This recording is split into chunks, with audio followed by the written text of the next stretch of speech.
Hello and welcome to the CBB Super Show, brought to you by the FTN Network. I'm your host, Walter Waddell, aka Dub Deuces 85, coming to you live here past 10 p.m. We are rocking and rolling. Appreciate everybody who's tuning in here. Before we get started, please make sure you help us out here, not only at the show, but the FTN Network as a whole on our social media platforms. Hitting the like button as we get started sure does help us. Questions, comments, concerns, any kind of interactions at all of those help a tremendous amount. Would surely appreciate that a lot. A big slate here coming up on Wednesday. We're going to be talking here at length about the 12-game slate. This is going to be a fun one for sure. The 6-game slate is overlapped there, so it's a nice little big slate, where it's not a new set of games, it's a night slate where we're rushing here to try to figure things out. We can actually focus our attention here strictly on the main slate and feel pretty damn good about it. And there's some really good matchups here from a DFS perspective. Now, I am going to attempt to share my screen tonight. I've been screwing around for the last, shame to say, the last hour or two trying to play with overlays and stuff. Not having a lot of success, so please bear with me as I do that. It may be a little shaky, maybe a little wonky here, but as we continue to evolve here at the show, give you more and more content and kind of tailor fit the content the way that you want it to be. So just want to let you know of that here in the moment. We're going to be going into a copy of the projections, and I'm going to do some basically team by team stuff. And kind of just get a look. This is a first look breakdown. Don't have a lot of DVP stuff added just yet from today's games.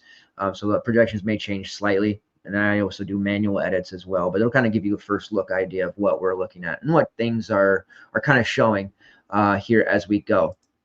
So we'll do the game by game thing. We'll talk about who we like. We'll do our normal status quo. We'll also give a core, 3-man core as usual, and then talk about any prize picks, underdog, or best bet opportunities as well. So let's just dive right into it because this is a large slate. First game here, Indiana versus Northwestern.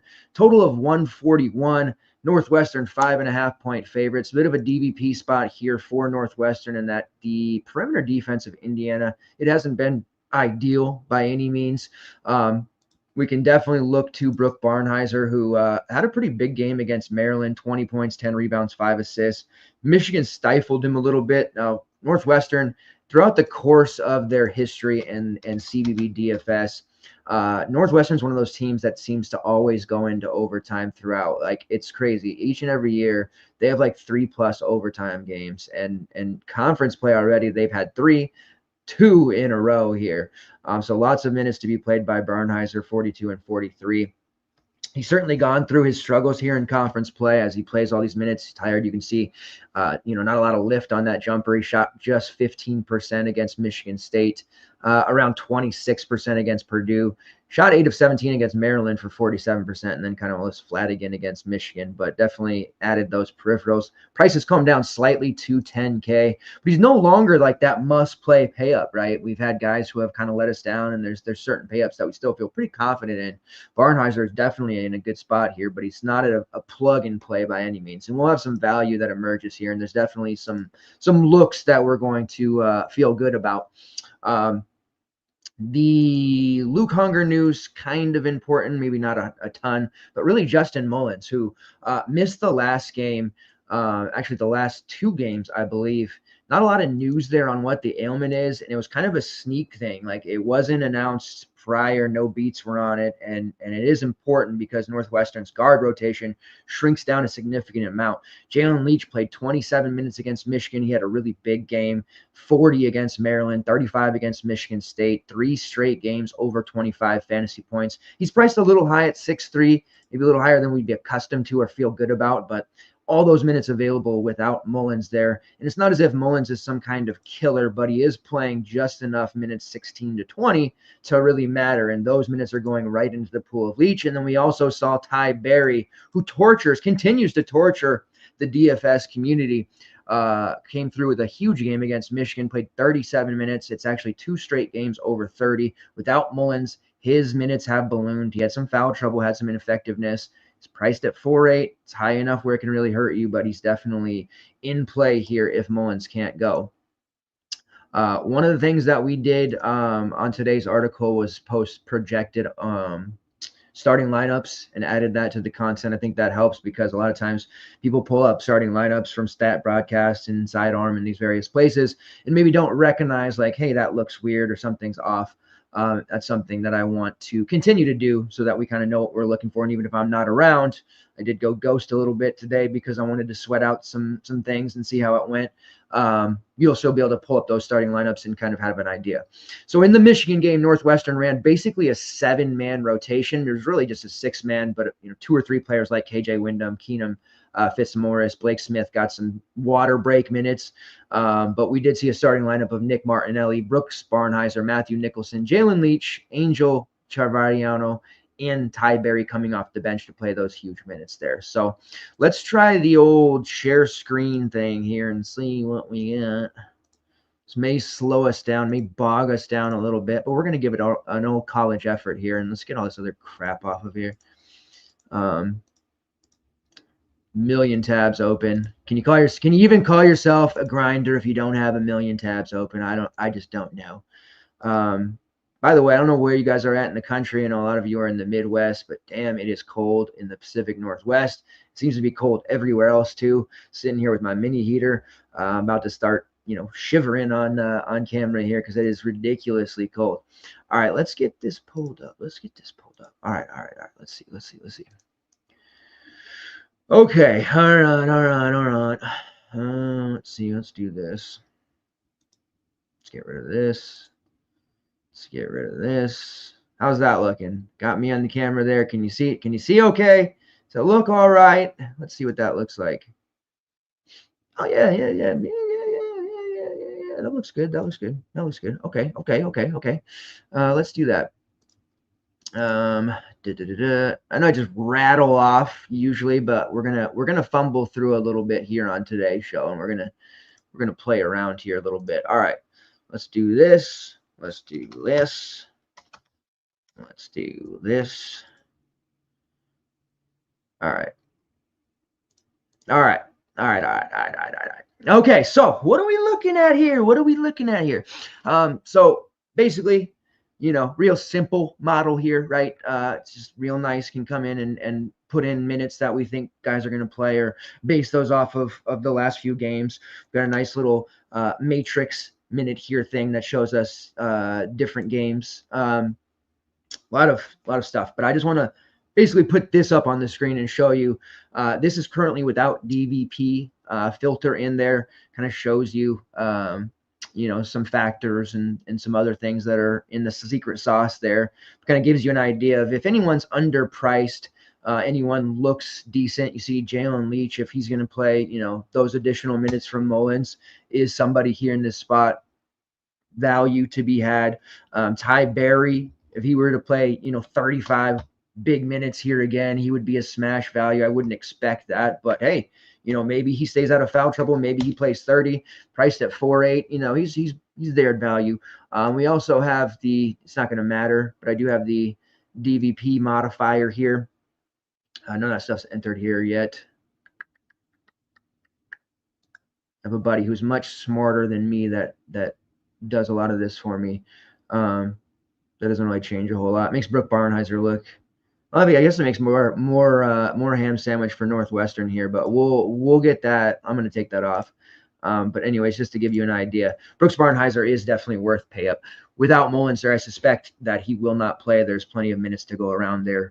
Certainly going to funnel into the Ty Berry and Jalen Leach pool there. As far as the Indiana side goes, not a huge fan of Indiana whatsoever. They are a team that is awful under Mike Woodson. I don't think I am gonna have too much exposure to the Indiana side here. Malik Renew's still going to be out dealing with that knee issue. Everyone else in the country is getting like cortisone shots and all this other stuff and really just coming back from ACL tears in like 3 days. But for whatever reason, Renew can't seem to come back. They will have been without Bryson Tucker as well, who has missed the last couple of games. That's roughly almost 20 minutes into the pool there for the various Indiana options. Mackenzie Mbako is down to 5.6K. Really getting cheap here on Mackenzie.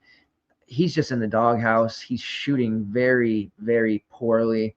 Not a lot of effort. If you watch any of the Indiana games, he just does not give maximum effort here. And it's almost like just a lame duck season here ahead for the Hoosiers. Here, while I'm rattling off, let's do this. So you guys have something shiny to look at. So you see Mbako, man, the days of Mackenzie Mbako being a great DFS option, man, they're just dead. Really terrible situation. Right now, the only playable option on the Hoosiers that you can count on is Omar Ballo, but you're having to pay almost $11K for him. Definitely going to manhandle that Northwestern front court. You worry about fouls a little bit to a degree, and can he, last long enough to be able to pay off such a high price? He played 40 minutes in that game against Ohio State, and he's been able to generate a ton of opportunities, fantasy points speaking wise, and be on the floor for 30 plus minutes in 4 of his last 5. So he's getting it done in that regard, but that is a hefty price tag. We're seeing a ton of chalk on Luke Good a lot lately. He just put up another 30 against Ohio State. That's jacked his price up to 5.4. Thank God I did not want to have to deal with a Luke Good 4.5, 4.4 type of price where everybody's going to roster him here against Northwestern. He was on fire against Ohio State. Most of his production is going to be via 3-point shooting. So definitely not my cup of tea, and the Hoosiers in general. Northwestern -5.5. It's a no bet, but I definitely think that they win this game. Looking at it over on KenPom, it is 71-67 in favor of Northwestern. I do think they win. Definitely a opportunity for overtime as well. Because that's what Northwestern does. Northwestern just goes to overtime. All right, let's stop sharing this for a minute and let's go over here. Hey, my man Alex, he got hacked in the Discord. So he says, damn porn bots. But he's out here. Appreciate it. Good to see you, man. Good to see you. No sleep till May. Respect the grind. Just clocked out work, but money don't stop. Hell yeah. I've been going on late lately, and there's still just as many people watching and hanging out with me, and I do appreciate that very much. A lot of times this past couple weeks, I've just been watching the games and trying to absorb as much as I can, and that's caused us to go on a little bit later. I also haven't really done much with guests this season, so I'm pretty much just flying solo. I just go on when I can. I'm still making the Monday, Tuesday, and Friday night thing. But definitely going on a little bit later here. I'm going to start getting some guests as we wind into March, though, for sure. Whether that's Mike Kutry, who's just way too busy for me, friend of the show, Eric Razzle, there's just so many good options out there to talk with us here when it comes to fantasy college basketball. But we're the best out here on FTN. We are the best. Not just DJ Khaled. We are the best. All right, next game on the slate, Syracuse versus Clemson. Total of 142.5. Clemson 14.5 point favorite. Syracuse, man, I am not a big Syracuse fan whatsoever. And I think a lot of people just expect this team to kind of lame duck their way out. That is a very big spread, though. But Clemson, who has looked mortal lately, I think they do just dog walk this Syracuse team. J.J. Starling there at 6'9". It's a decent enough price for him. He really had a brutal game against Louisville, had a brutal first half against Notre Dame, but he did come through for 32 fantasy points there. Definitely an interesting GPP look, but not a great matchup against Clemson, who's going to really push a physical style towards his way. Will be monitoring the injury status of Donnie Freeman. He's not going to be back, I don't believe, anytime soon. Every time I say that about a player that's like, he hasn't practiced, he's walking around with a limp, he's got a boot on, his air cast, all this other stuff. And it's like, well, he's not going to play. And then the next day it's like, well, he just got done, running sprints for 4 hours. He's ready to go. So I don't think Donnie Freeman will play. He has done literally really no practice whatsoever. He's super cheap at 4.4. It'll take some time there. Really, we've seen the benefit for Jair Davis there with Freeman out. Davis has played so well. His price continues to move up. He's almost 6K. No longer the super value there. He actually struggled against Notre Dame because of fouls, and he's going to have his work cut out for him against this Clemson wing and interior defense. Lampkin, the other player that we've been just kind of jamming in there, really easy to do when he's priced at 5'6", 6'2". Now he's up there to 7'8" after he's just been absolutely murdering. He was very low owned against Notre Dame. It's like people jumped off at 6'7". I was like, why? That worked out for us. I will be jumping off now at 7'8" against a much tougher opponent here in Clemson. For the Clemson side, let's get this box pulled up here. Clemson has several options that we want to target. Whenever Syracuse is on the slate, it's not like the olden days, as my old man would say. We're not dealing with the 2-3, 100% of the time zone defense. Well, who's going to play high post against Syracuse? Used to be so easy. One of the easiest DVP spots in all of college basketball, right? It's not quite that easy, but we do know Syracuse is going to give up a lot of everything. Rebounds, they're going to get turnover. They're going to get turned over a ton. They're going to give up a ton of peripherals. They're not going to defend the three very well. There's just like, you can pretty much take what you want against the Syracuse team. Marcus Burton dared. Even though Notre Dame lost that game, Burton had almost 30. Tate Davis had 11 and 7. Like, it's just one of those things where you can stack against the Syracuse team and typically feel pretty good about it. So on the Clemson side, we definitely want to do that as well. Let's get this pulled back up.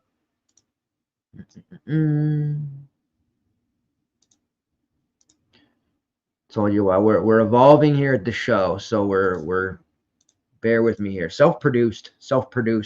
Any production out there goes to the big boy sports, but we've learned a lot out here. Come a long way since the Blog Talk Radio days when we were having the phone lines and the prank calls and all that crazy stuff. All right, let's do this. Forgot what I was doing for a second.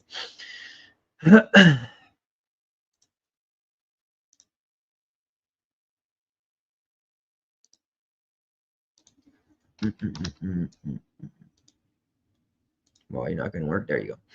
All right. So Victor Locken, you notice he projects extremely well. His rates and his kind of smaller sample size is the reason for that. We're probably not going to want to get too fooled on him, but I am worried about it because it's pretty high on Vic last game against Pittsburgh. He played just 20 minutes. He had nearly all, like 12 of his 14 fantasy points by halftime, and then he just didn't play at all in the second half. And that's been kind of what we've seen over the last 2 to 3 weeks of the season. I was fooled a little bit because against Georgia Tech, he played 35 minutes and he had a pretty damn good game. If we can get him up there in the 25, 26-minute range, he definitely is going to pelt this price, especially against a inferior opponent like Syracuse. But it's going to be very hard to trust him because his minutes are just all over the place. And when you look at the last Clemson game there, which was overtime against Pittsburgh, and they won, we saw a lot of minutes out of Chase Hunter, Jaden Zachary, Ian Schiffelin, and Chauncey Wiggins, which you might expect. And then off the bench, it was my man Dylan Hunter, who we've played a lot as a value piece. Really, they're kind of gone to this really short rotation here. The auxiliary pieces aren't playing as much. Jake Heidbreder has really not kind of gotten over the hump. Miles Foster not playing a lot. So really, it's the starting five and Dylan Hunter. And Dylan Hunter has been a really solid value play throughout the season. Nobody really uses him. I will not lie and say I used him against Pittsburgh because I didn't, and he had one of his best games there. But we've used him like against Florida State. I did use him. We had a really good day on the 14th. Was that a week ago against Georgia Tech? It was that prime example, like, hey, he only scored 7 fantasy points, but he opened up so much value elsewhere. Huge game, 10 points, 6 assists, 3 steals against Pittsburgh. Do like his opportunity. If he's going to play anywhere close to 30 minutes at 4-4, he's an excellent overall value and somebody that we definitely want to have exposure to. I think people will still be a little bit slow to do so. Game log chasers are going to notice. They're going to see that he did score a pretty high amount, but minutes sustainable. Bench is real light. Dylan Hunter, definitely the guy we want. Ian Schiffelin is a great price if we go with a more balanced approach here. He is the one we want at 8-4. He had several ailments, dealing with an ankle injury and a hammy, like just all these different mid-season ailments that guys have. Really didn't look good against Florida State. He was favoring that hammy. But whatever, concoction they came up with, after that, he came back and dropped a 44-piece against Georgia Tech, and then a really solid 15 and 11 double-double against Pittsburgh. So by all accounts, it looks like he's back to business and kind of tearing it up once again. And we want to ride that streak. Schiffelin's shown throughout the last 2 years at least, when he starts these hot streaks, you want to ride them out because he's just absolutely incredible, and Clemson is going to absolutely feed him when they can. He's going to be all over the glass. Chase Hunter at 7-9, solid enough. He's on the floor the entire game. I think there's a little bit of lacking upside there still at the near 8K price. And same can be said with Jaden Zachary, who's priced there at 7-4. Really solid floors on both Hunter and Zachary, but I want my exposure here to be Schiffelin up top, and then the value piece in Dylan Hunter. We also have Chauncey Wiggins. If he's playing those kind of minutes, definitely in play at 4-2. Doesn't have a very high floor to ceiling combination there whatsoever, but hey, he's on the floor, eking out 16. Can we get that from him? We absolutely can. Big decision there will be, hey, I probably have to run a GPP alt lineup of sorts, something like that, because, hey, if I fully fade Victor Larkin now, I'm going to regret it. He's going to go off. He's going to play 30 minutes. It's just a minutes thing there with Vic Larkin. It honestly really is. What's up, Marcus? The Hedgeless Horseman. That's a dope name. That is a dope name. I love it. I'm new here. What's up? What I seen? FTN, nice picks. Yeah. We have a great team here. Honestly, the MLB squad that's gearing up for spring training, like just very sick people. And I mean that with love. If you like MLB and that's your thing, like you definitely want to be here for that. We have some of the best minds in the business there. And you already know, like as we head towards March Madness, ramping up that content, we're going to have a lot of stuff for you. And we're in the Sims game as well. We're doing that whole thing. The projection sheet that me and a friend make, we've rolled that out every single slate. We have a ton of content written. Short form, long form, everything that you possibly need. So I'm glad to see you, Marcus. I'm happy that you're here and hope you stick around here for a long time. All right. Anyways, yes, I like the Clemson side here. As you can see, projections wise, this is going to be a nice spot here. Dylan Hunter, even though projection, around the 22, 23 minutes that he typically gets, he's right around 15, 16. I still like him there at 4-4, especially if that, hey, we've now seen he played an accelerated minutes there. If we can give him a little bit more, get him closer to that 28, 29 mark, he's pretty easy value. And I think at this point, they've shown they're going to run a 6-7 man rotation. Looking at the rest of the bench here for Clemson, it's not as bad as some programs out there, but it's definitely not great. And they've shown that they're going to run those 6 guys into the ground here, especially with Chauncey Wiggins. We saw some Asa Thomas early in the year. We saw some Della Jones, Christian Reeves, all those guys. They're banged up, ineffective. They're just now going to the Ed Cooley method, which I'm going to run my starters into the ground +1. So that's where we're at with the Clemson. Let's go to Virginia Tech versus Georgia Tech. Total of 143. Georgia Tech 5.5-point favorites. This is a game we definitely want exposure to. We love when this is distracting. Let's do this. Dun, dun. All right, let's talk a little bit. Let's talk for a minute. This is a game we want exposure to for sure. The Georgia Tech side, whenever they've been on the slate, we definitely want to not maybe load up, but there's been some really solid options here for the past couple of weeks. They have a myriad of injuries that they've been dealing with. Kwesi Reeves dealing with that ankle issue. He has not played since late November. He is not expected back anytime soon. Excuse me, Luke O'Brien, he's not played since mid-December. He's dealing with a foot. He's not expected back anytime soon. They did have the big man, Dorian Onwuchekwa, who was playing pretty solid before he ended up getting hurt. He's not played since mid-December. He's not expected back anytime soon. And then the freshman who had been starting and playing a ton of minutes, Jaden Mustaf, now he's dealing with a foot injury, and he's missed the last couple of games as well. Now, they do expect him to work back and be available here soon, but unfortunately, he's probably not going to be ready for this one. And that leaves us with a favorable situation in which Georgia Tech is going to be running a very short rotation. They ran 6 in their last game, in that Florida State game. And we've seen Georgia Tech throughout this season play 9, 10, 11 guys when at full strength. They're not at full strength. 6-man rotation, we absolutely have to get heavy exposure here. And it's a winnable game against a pretty soft Virginia Tech team as well. Georgia Tech games tend to be pretty close, especially when they're playing other bad teams, and they tend to be very fantasy friendly. And there's been a lot of situations where we're like, oh, we're stacking Georgia Tech against Syracuse. I hope it's not going to be 60-55. Wouldn't you know it, it was 60-50, something like that. But we had 2, 3, 4 pieces all explode in those games because they just didn't have a deep rotation. So that was okay. You get one of these games where Georgia Tech drops 90, then you're talking about winning some GPPs and having a pretty good night. The starting 5 that Tech ran with in that one, Lance Terry, Nathan George, Javian McCollum, probably our favorite, Bayan Dongu, and Ibrahim Sore. Off the bench, we saw Duncan Powell. Duncan Powell has kind of been in and out of the rotation, started a game, but still expect him to play 30-plus minutes without any bench pieces to speak of.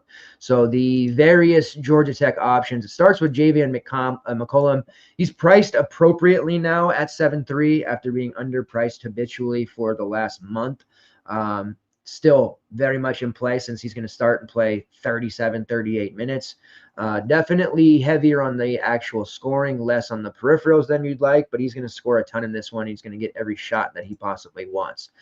Lance Terry would be my second favorite at 6.7. He will not be owned by very many. I think most people are playing someone here. They're probably going straight to McCollum, or maybe they're using the value piece. Mutombo, who's been playing but didn't in the last game, maybe Soare at the 3.3 near min price play, or a mid-range look like Bayandongo, who's got upside at the 6.2 price point as well. But Terry is definitely what I would say the one of, if not the best overall player on the team, even more so than McCollum. He had a really complete game against FSU, 23, 1, and 2 with the steal, 9 of 17. He's also taken a ton of shots. You could run that 2-man Georgia Tech stack with Terry and McCollum and feel really, really good about it. Pull up the rates here. Terry has a shot rate of 24.6%, McCollum 22.5%, both of them shooting over 38% from long range as well. The best 3-point shooters when you're talking about volume on the team.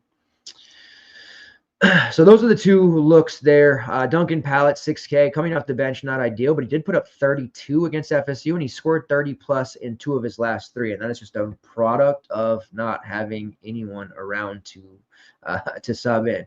You see, normally plays about 20 to 25. As soon as Mustaf went down, 33, 35, and 33 minutes.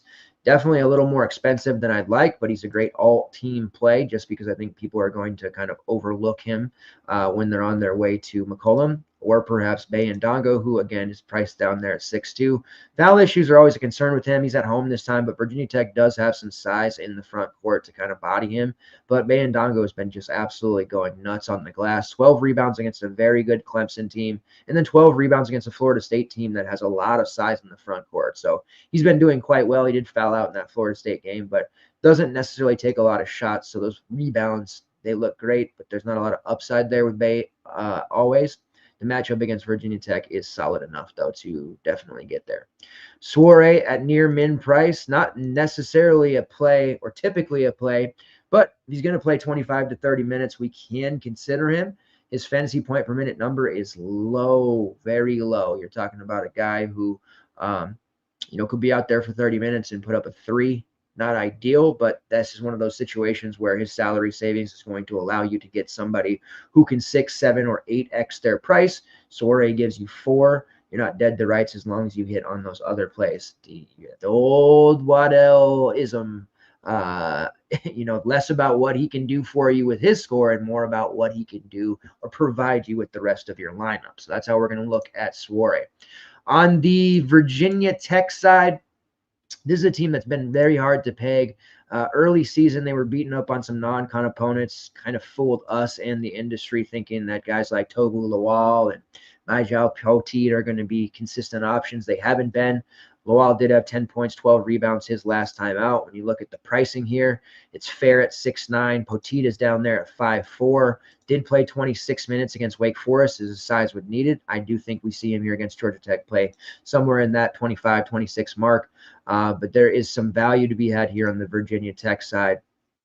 And running through it, it's kind of a rotation of options here between Ben Hammond, Jaden Young, Jaden Schutz, Brandon Recksteiner, and Rodney Brown on the perimeter. Rodney Brown's been a pretty solid secondary slate option for us. He did only play 10 minutes last time out. A little skittish on him, especially with Jaden Schutz coming off the bench to play nearly 30. And Ben Hammond, the freshman, who they really like, Mighty Mouse, under 6 foot play. They've been giving him a ton of minutes lately too, and kind of just taking this opportunity to allow him to develop on the court as they go. So there are some interesting values to be had here, and I do think one of these plays does have an opportunity to land on the optimal. If I had to pick one, I'd say it's Jaden Schutz, the former Duke transfer, who's priced there at 4.9. Had a real nice game against NC State last time out, and he's made 6 threes in his last 2 games, so he's heating up there a little bit. And then Ben Burnham, who I wish was starting and playing 30 minutes, is playing off the bench 20 to 25 minutes. Do think we see him kind of play a bigger role in this one, as they'll be needed against that Bandongo Soiree front court, but really hard to play him right now. He's just definitely not the Charleston version of him that we were accustomed to last year and beyond. All right, next game on the slate here, Kansas versus TCU. What's up, Matt? Says player props only. I can't get player props on CBB and PA. Yeah, I don't know why so many of the states are so different. Like some states you can bet on college or props, but not the team in the state, right? Some you can play DFS, but then you can't bet player props. Some you can bet player props, but not play DFS. Like, what sense does that make? So, sucks that you can't bet player props. If you can play DFS, I mean, we're definitely going to continue to roll out the DFS stuff. We do have the props and betting opportunities as well. So something for everyone here based off of what state you're in. But I feel your pain there on having limited options there when it comes to player props. All right, Kansas 6.5 point favorites versus TCU, total of 136.5. Hey, what was it over the weekend? It was Flory Badunga season, and I was so excited about it. Flory Badunga is awesome. He is so good. He's going to be amazing. The problem with Flory, he's young, right? Undeveloped, but there's so much upside and untapped potential. Played 26 minutes against Kansas State. We loved it. He was a little bit high owned. If you tried to get cute and play AJ Stoller or somebody like that, didn't work out for you. There was no way in hell I was going to fade Flory. I've been waiting for this moment all season. KJ Adams banged up, out. Flory steps into the starting lineup. 26 minutes, 9 rebounds, 6 points, had a block, 2 assists for 21.5 fantasy points. Now, they did jack his price up all the way to 5.9. Hurts my soul, hurts my heart, because this TCU matchup is fantastic on paper. The problem is I think he's going to get a little bit handsy. I think he's going to end up getting the dreaded 2 early fouls, and that's just not going to work out too well at that price. So he can do a lot of damage at 6K, but this is where his ownership is going to, cascade and torpedo a ton. I'm going to go from like 50% to sub 5% at that price because it's a little high. In most people's models, it's not going to project all that well, although he's still very good on a fantasy point per minute basis. But just you have to worry about those fouls with him. But if you're running multiple lineups and in those big, large GPPs, the 2K to first on this one, I know it wasn't the 10K to first that we had tonight, but hey, I'll take 2K. Flory is definitely one that can win you that tournament. he's just really fun to watch. There's been like maybe 2 or 3 players this year, and I watch a lot of college basketball games that have just gotten me to the point of hype to where I'm on Twitter, like posting their every move during a game. And that was me over the weekend with Flory, like, oh, this block, oh, this steal. Like, I really like this kid. I think he's going to be special. Shaquille Moore, priced at 4.6, probably your best overall value piece here. Did play 31 minutes against Kansas State. Hasn't shown a ton of upside. Experienced upperclassman, has been in multiple programs. Bill Self clearly trust him right now. So it's one of those situations where we're probably looking at a 3x number from him, but at 4.6, we'll take that and kind of move on from there. AJ Storr, there was talk about, hey, maybe he starts. Maybe without KJ Adams, we see more opportunity. He did play 18 minutes, so there was more time on the floor for him. And he had some pretty nice shots in the first half, but same thing that's been happening. Not much contributions from him in the second half. Ended up with just 11 fantasy points. Really difficult to use him. And then Rylan Griffin, same thing. Played only 12 minutes without Adams. He was playing about 19 to 20 in the previous 3 games. Really can't use any of these Kansas bench pieces. You just have to stick with the starters. And Shaquille Moore is your cheapest way to do that.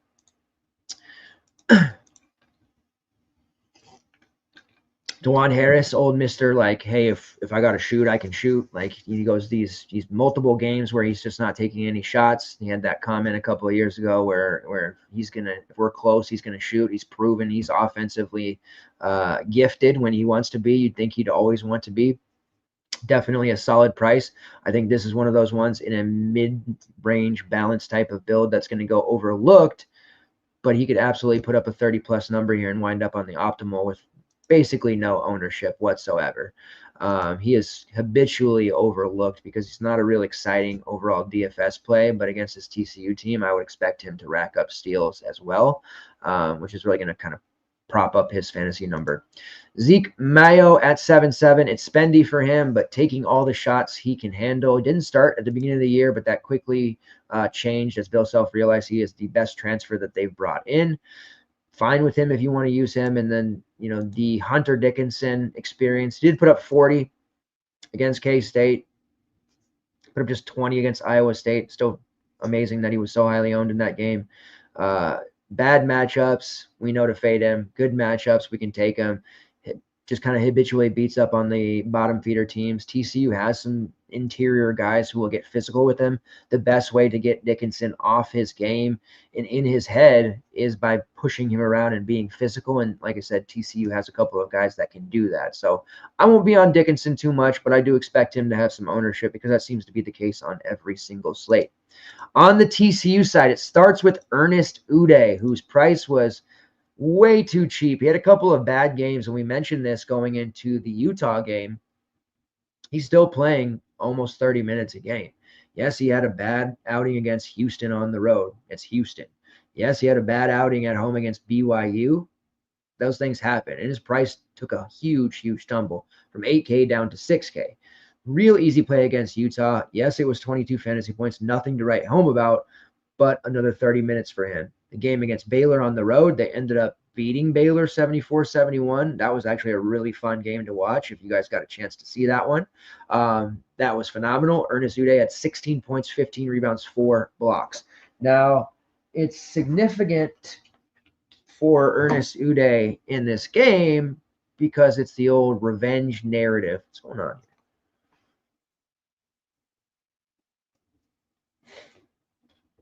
Okay, might be having some technical difficulties here. Anyways, he used to play for Kansas. So that's a situation where, hey, he's going to, okay. There we go. All right, we're back online. Self-produced, all right? Give me a break. Anyways, he will be up for this game. I know the revenge narrative is a tired trope at this point. And, it was a thing 8 years ago, not as much now, but still fun to talk about. And I do believe at the collegiate level, it is something, especially in the transfer portal era, that guys, they do get up a little bit for their former programs. Ernest Udeh never really got the chance with Kansas. Expect him to really, really come into this game motivated. 30 plus minutes from him. I know the price has come up to 7.4. He has excellent rates overall. this is the type of physicality that I'm talking about that can really bother Hunter Dickinson. Now, Dickinson does get a fairly decent whistle. Not sure if that's going to carry over to the road, and he's very good at drawing fouls because of it. Uday on that other side does draw about 4.5 fouls per 40 himself, and he doesn't necessarily get called for that many, 3.3 per 40, so he's relatively safe in that regard. Does have a combined rebounding rate of 35%, a block rate of 7.5%, which is top 75 in the country, and a steal rate over 3% as well. And he's top 80 when it comes to effective field goal percent. He gets a lot of bunnies, pretty easy to make those. Ernest Udo is the player that I would be trusting the most here on this TCU squad. As far as anybody else, you don't have to necessarily be that afraid of Kansas when you're targeted against them. In years past, it was a little worrisome. Don't have that same level of fear here. If you don't feel comfortable paying 7-4 for Uday, there are some relatively cheaper looks here that you can play. Noah Reynolds at 6'5 is kind of a mid-range look, coming off a kind of a down game at 20 fantasy points. I don't foresee a lot of people rostering him. Maybe more so to Vishawn Allette, who has been really good in the peripherals side of things. And then we saw Brendan Wenzel have a really solid game, hit a bunch of threes against Baylor. Was one of the primary reasons the second half they were able to win. He put up 27 at 4.2K. Now he's 4.7. So look for some ownership there as people chase. A little bit worried about Wenzel because he is so tied to his three-point shooting there. And he did have some injuries, some ailments, some stuff. It took him a little bit to get reacclimated with the team. We did see Traz White, who hasn't been starting, got bumped from the starting lineup, playing, low 20s minutes. He did play 26 against Baylor, so something to monitor there. He is priced down at 5.2 now. If he were to get back into starting lineup, would have some interest there, and still might, even at that price, if we think, hey, he's going to play this 25, 26-minute mark. Hasn't quite worked out the way that they wanted to, but he's definitely a guy who can turn it on quickly, and I have some GPP interest in Traz White for that reason alone. Man, we are getting the interactions. Love it. Hey, John, what is up, my friend? Good to see you. Appreciate it.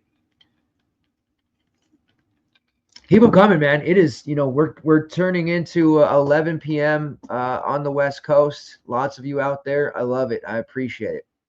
One of the guys asked me, like, go on so late. What is, are you talking to yourself a lot, or is this value added? Can you go on any earlier?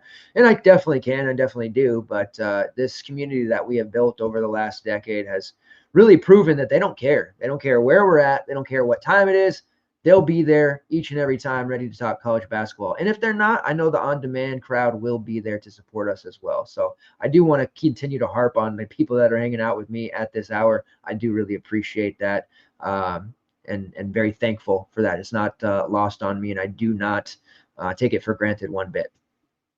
All right, Xavier versus St. John's, total of 149. St. John's is an 8-point favorite. Xavier coming off a really impressive game.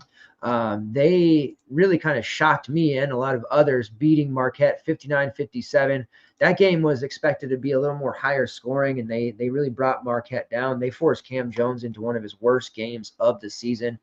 Could not make a shot, finished with 11, 3, and 6.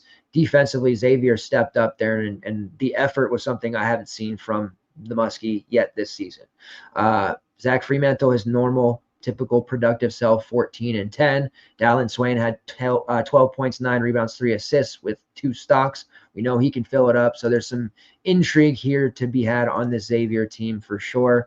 And they're getting healthy. The Fremantle back, he's been banged up a bunch of times and really just kind of going to be able to kind of turn it on at the right time. I don't think that they have the resume necessarily, and they probably won't have the record to get an at-large bid, but this is a team that could be a little noisy and make some teams fear them when they get into the Big East tournament. Now, they did play St. John's earlier this month, Tuesday, January 7th. That was an 82-72 win by St. John's at Cintas. Now Xavier will be playing on St. John's floor. In that game, Zach Fremantle had 22 and 3. He was phenomenal, just could not miss. Mid-range game was cooking. As far as the rest, Dallin Swain off the bench had 14 and 8. On the St. John's side, Simeon Wilcher scored 15 points. RJ Lewis had 18, 10, and 1. And then Zubi Igia for 4 blocks, 12 rebounds, and 18 points. Zuby's kind of been quiet here lately. It's been the RJ Lewis show, but look for Zuby to get reacclimated and have himself a game. As far as the Xavier place, Fremantle, absolutely an option at 8-1. I'm not necessarily worried about fouls with him, so I am taking him road or home. The most confident I am for Xavier players, it would be Fremantle. Dallin Swain priced up a little bit at 6-1, but he makes a lot of sense in a kind of a balanced build. He was really solid against St. John's. His peripherals are safe each and every game. It's when you can get him scoring. That's when he really starts to hit that ceiling. Also comes with guard forward eligibility, so you have some lineup flexibility there that you can use with Dallin Swain. This is a game I'm going to show the projections for as well.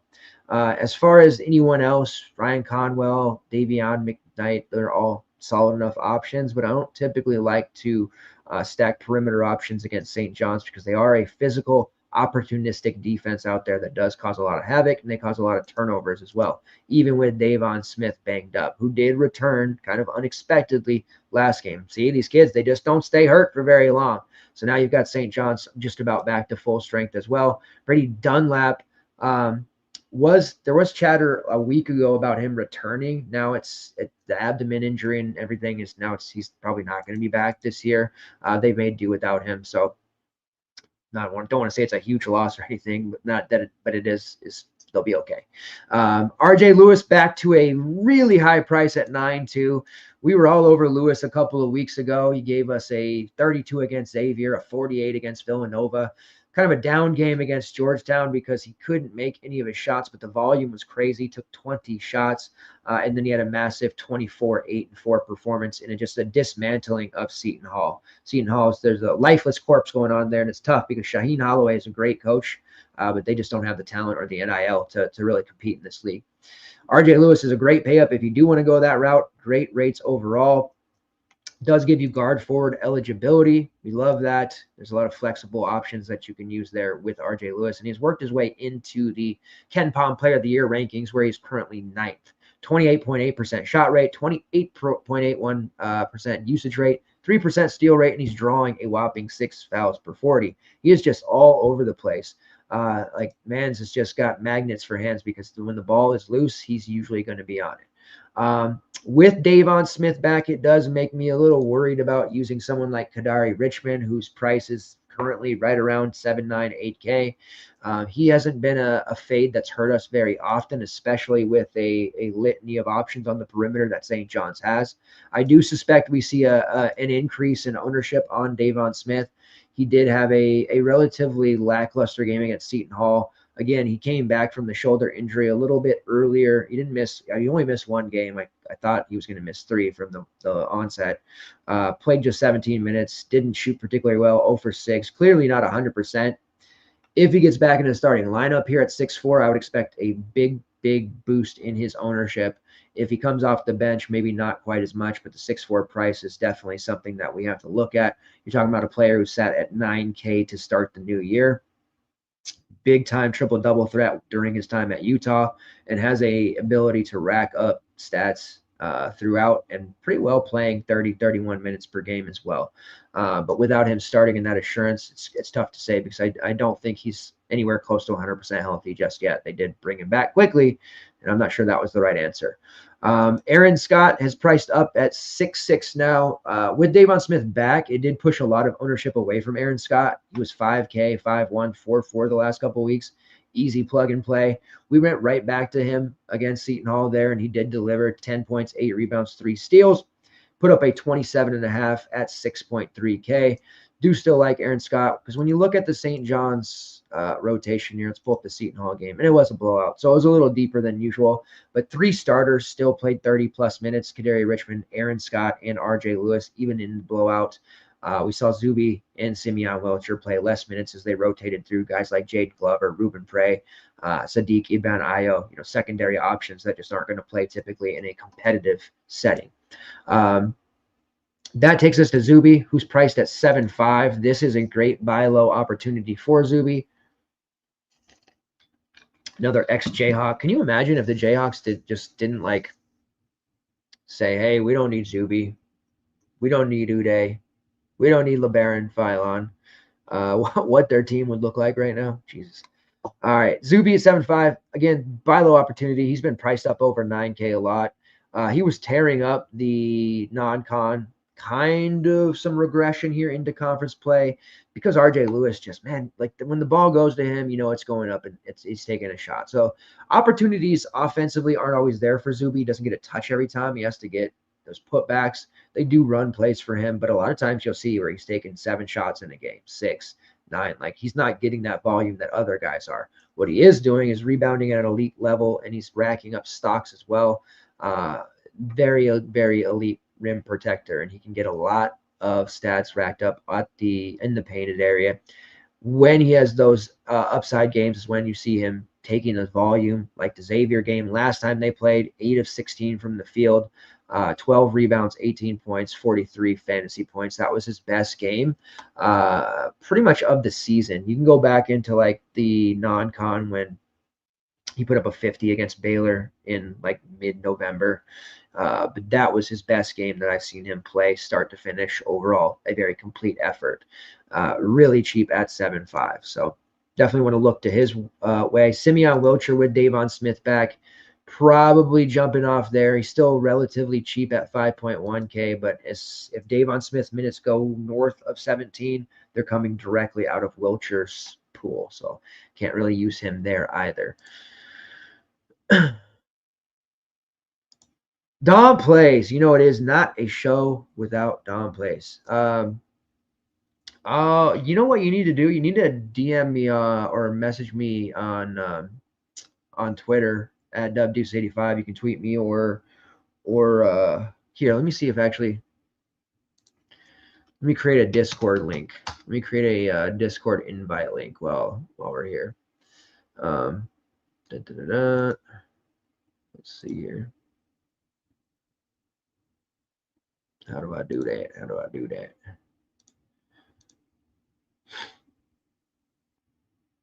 Okay, here we go. Let's see. You can copy and paste this right here. There you go. You copy and paste that, you can get into the Discord. So there is a general channel there that you don't need to sub for, but the specific DFS channels you do need to be a sub, which here, let me get you this other link here.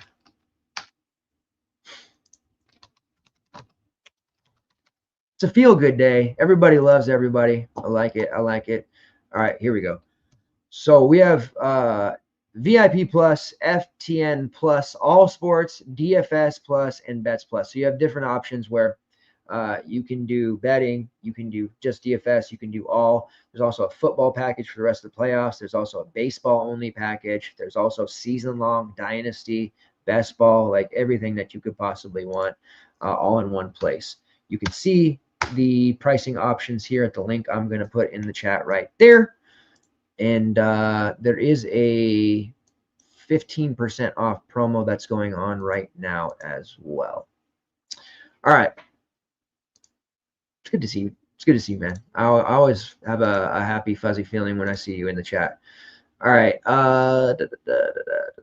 Let's pull this back up. Let's take a look. St. John's is going to be the ham and cheese here for sure.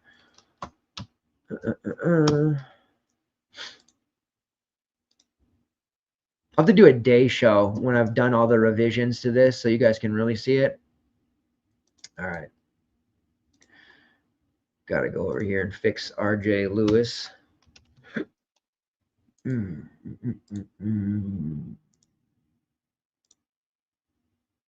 Yeah. Oh, it's not quite as high as I would have thought. Zuby is, though, almost 4.6x. We like that. Wilcher's minutes are going to get revised down. Davon Smith did end up playing. So we'll mess around with that in the morning. But, yeah, so you can see Zuby is an excellent play. Aaron Scott's still a solid look, even though his price is up to 6.6 because we expect him to play 35-plus minutes. And then Lewis, even though his price is up, he's still, nearly at 40 fantasy point projection, ceiling well over 50 there. So Lewis is still a great overall option for sure. All right, let's move on here.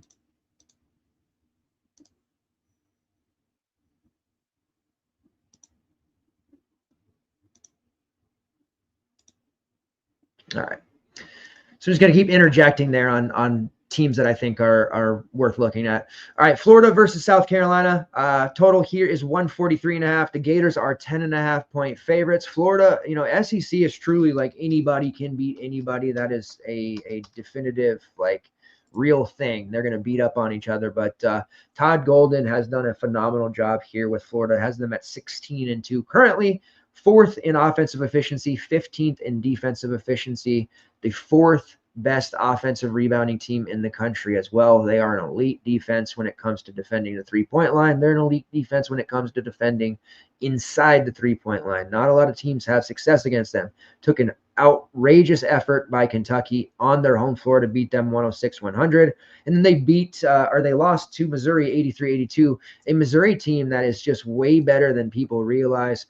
They did lose to Texas today. It wasn't a great game for Missouri, 61-53 on a tough road spot there, but they're 15-4 under Dennis Gates. Recent wins over LSU, Vanderbilt, and Arkansas as well. They're a very solid team that can really give any team in the SEC a run. So Florida, off to a fantastic start. Todd Golden has some drama going on there, whatever, but they continue to roll him out there. I think that whatever that accusation is, I mean, we know what it is, but the full extent obviously isn't as bad as maybe it could be, because if it was, I don't know that he would be coaching. I don't know if Florida would expose themselves to that. And obviously it's not causing them any locker room disruptions because they're continuing to win games. Prices are up high on most of them. Alex Condon, Walter Clayton, and Elijah Martin all up over 8.5. That's going to be a pretty tough pill to swallow. Condon put up a massive 11-12 game against Texas, along with 5 stocks, which puts him right at 42 fantasy points. He has scored 38 plus in 3 of his last 4. Walter Clayton can be hit or miss. He's an elite GPP winning type of play. 8.6, he's going to take a ton of shots. We know it, upwards of 20, but the downside there is low 20. So he has a very steep drop when he has an off game because the peripherals aren't always there. And Martin has really thrived outside of FAU. John L. Davis hasn't thrived as much outside of FAU. That's a really high price at $9K as well. We do have an injury designation for Will Richard. Coming into the week, he was questionable. Now he is considered to be probable. I don't think he's going to miss any time at all, but is something to at least be aware of there. Secondary pieces like Ruben Chignello, Thomas Hoff, Denzel Aberdeen are all relatively cheap, but this spot against South Carolina, I do think it's going to be a little bit of a lower scoring affair. Do like the under here when it comes to the total of, 143.5. I do like the under.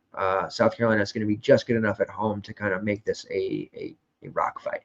On the South Carolina side, I do have one play in particular that I feel pretty good about. I'm going to keep rolling out there, even though his price has gone up. Not my man, Colin Murray-Boyles, who we were on really early last year. He's been great, matchup proof. If you want to play him, certainly have that option. He's a great pay up, usually in tournaments, but not necessarily a guy that I find myself on very often in Maine. There's still the injuries to Jamari Thomas for South Carolina, who's going to be out for at least another 2 weeks. And then Miles Stude, who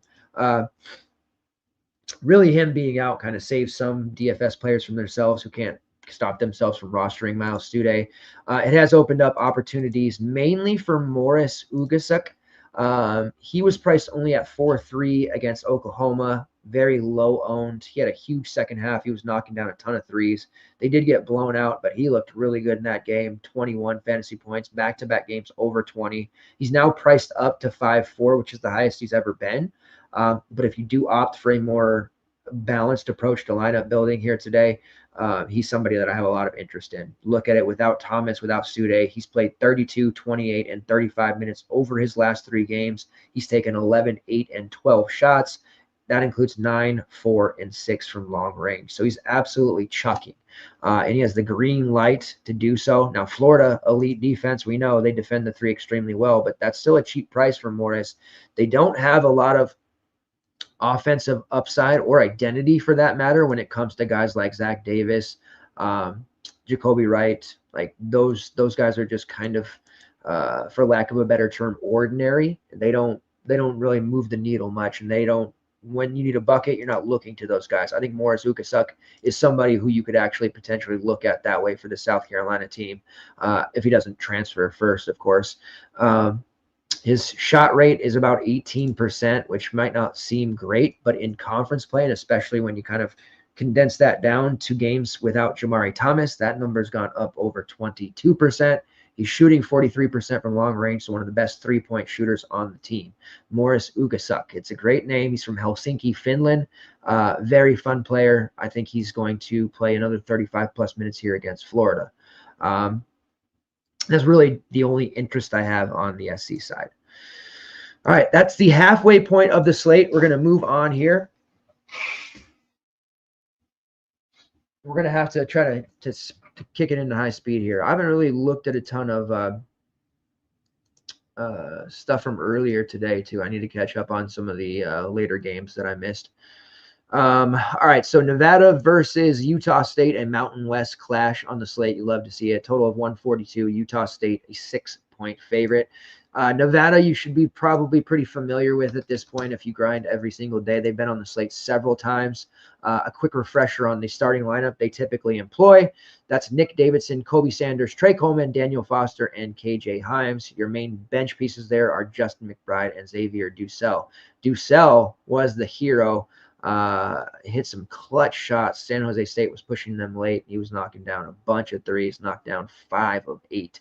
Was absolutely on fire. Top 2 plays on Nevada, or top 2 players, I should say, Nick Davidson and Kobe Sanders. Really nice inside-out thing that they've got going. Both have usage rates above 23% and shot rates above 24%. And Nick Davidson, for being a near 7-footer, doesn't back down from contact. He has a 4.5% block rate, a offensive rebounding rate over 7.5%, and a combined overall rate of 26%, but he's also making 41% of his threes, and that's not on 3 or 4 attempts. That's on volume 64 attempts, which is the 3rd most on the team. Very difficult for most teams to cover. As you would imagine, he's not cheap, and he will cost you a brisk $8K to roster on the road against Utah State. Do still like him, but not really a main team look for us here. Kobe Sanders would be the play if this one stays close, as the spread seems to indicate. Kobe Sanders is going to be one of those players who racks up points late if Nevada can push. He's going to be the one at the foul line. He's just got a lot of upside there in late game. I tend to try to target guards and players like that in close games that, hey, turns into a free throw battle. Yes, there'll be a lot of complaining from the normies, if you will, on social media, but when we're playing this game of DFS, we love the free throw shooting contest because that's just easy points for us. And Kobe Sanders is one of the best in the conference at getting to the line, especially in late game situations. On the Utah State team, they have a pretty nasty squad. Ken Pom has this one 74-68. The Aggies have a new coach. Danny Sprinkle went to my Huskies, where he's at now. There was no drop-off after a 28-7 season for the Aggies. They're now 16-2 under Jared Calhoun. Calhoun has been a fantastic addition to this program. He was at Youngstown State, which isn't an easy team to win at, but he did have 19-plus wins in 3 straight years at Youngstown State, which is why he got the job here now. They did lose a close one, 65-62 on the road against UNLV, but looking to bounce back here against Nevada. The top 2 options here, Ian Martinez, 26.6% shot rate, 25.6% usage rate, also drawing over 5.5 fouls per 40, and he's top 30 free throw shooter in the country efficiency-wise. Mason Falsev, second-year player, sophomore, still a lot of development to go there. Usage rate and shot rate above 23%, making 44% of his triples, has a steal rate of 4% and a defensive rebounding rate of 18.4%. Those are the top 2 guys to look at. Falsev is $8K. Ian Martinez a little bit cheaper at $7K. I find myself more interested there in Martinez. Has a very secured floor, and this is a spot where we can expect him to also get a lot of late game opportunities. They're going to lean on their 2 guys a lot. Carson Templin, who's worked his way from a kind of a minuscule value early in the season to a bona fide 3rd option on this team. 21% shot rate, shooting 43% from long range, and he has a combined rebounding rate of nearly 37%.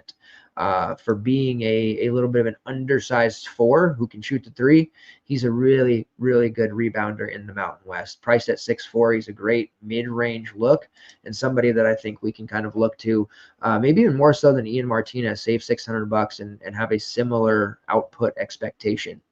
As far as the value pieces here, Dexter Akano's price has kind of teetered between 5K and 4K. Definitely still look at 5.3, but a very low-end value, not somebody that we can rely on for much upside. Tucker Anderson had a huge game at 3.7, played 27 minutes against UNLV. It was a short slate. He was a little bit higher owned there, and of course, he just absolutely went ape. 4 for 8 from downtown. It's actually the third game in the past 5 that he's eclipsed 22 fantasy points, 26 minutes, 32 minutes, 15, 13, and 27. A little bit of foul issues in the game against San Jose State, which cost him some minutes, but he has been absolutely chucking, and they're allowing him to do so.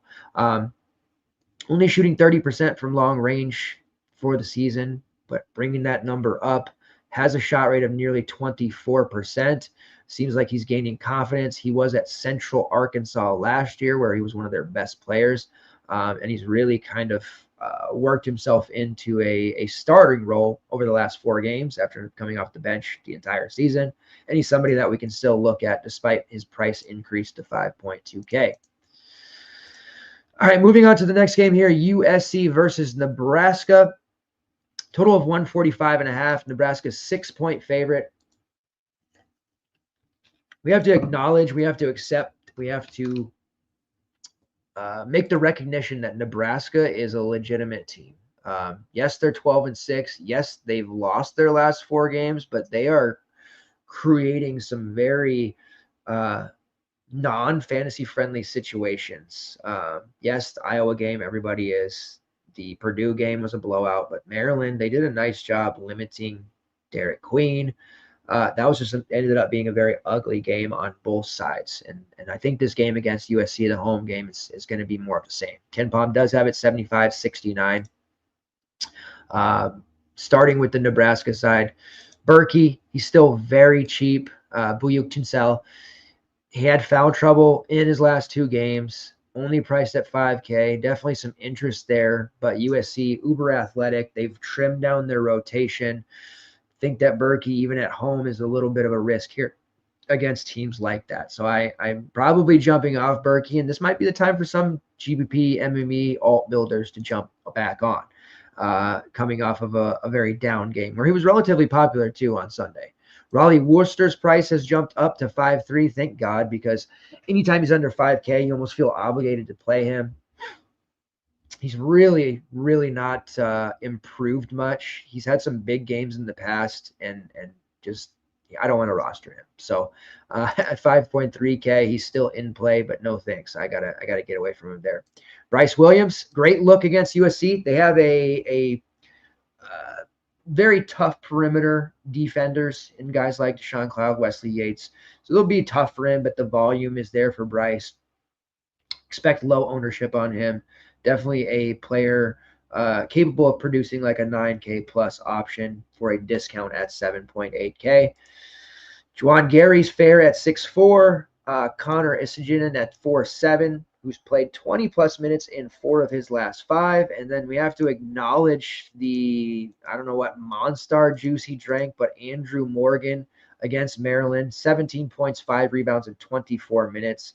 Put up 24. I wonder if we'll see ownership there at 4.6 on him. A little bit leery of that one, but he was really good.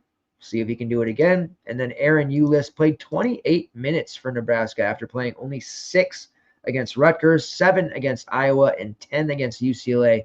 He placed 28 against Maryland, 10 assists, 4 rebounds, 2 steals, facilitating the offense. Couldn't make any of his shots, but he put up 26.5. He's priced at 3.5. Do some deeper dives there to see. Part of it was Sam Hoiberg got into early foul trouble, which cost him some minutes. Fred's the mayor's son. But Aaron Eulis clearly looked like he belonged there, and he's going to initiate more of the offense, facilitate, and really kind of push the team along offensively from this archaic style rather than Raleigh Worcester, Hoiberg, Connor Essendon. Like, they need Aaron Eulis out there clearly, and definitely have interest in him there from that standpoint. But coaches don't always do what we think they should, right?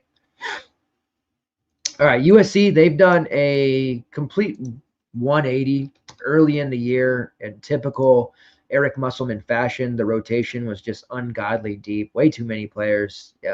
You'd have one guy playing 30 minutes one game, playing two the next. One thing that we have seen is 4 of their 5 starters are locked in. They're going to play 30 plus minutes. If you're using a USC player, it's got to be one of those 4 typically, which Chibuzo, Agbo, St. Thomas, Wesley Yates, and Des Claude.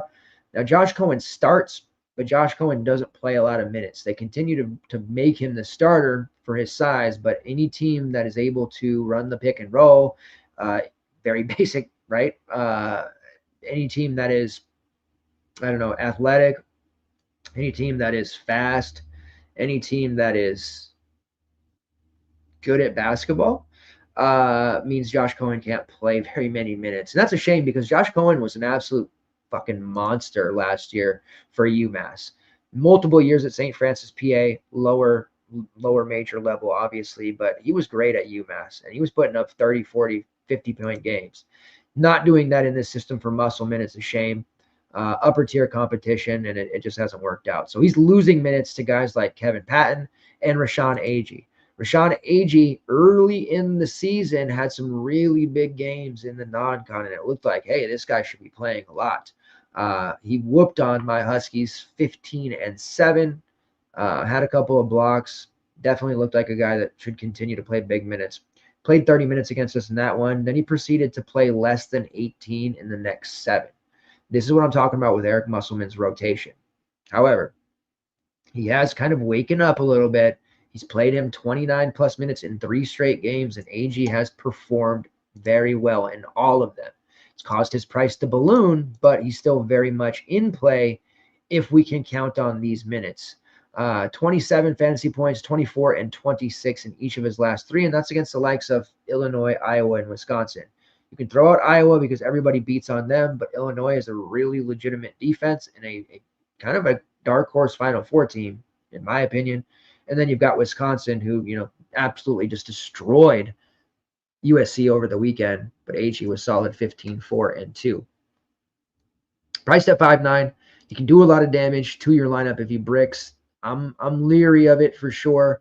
But right now it looks like he's kind of the 5th starter in minutes and name, even though Josh Cohen is the starter. And they're still just not rolling out that many other options. Despite getting just absolutely decimated by Wisconsin, they still only rolled with 8 guys out there.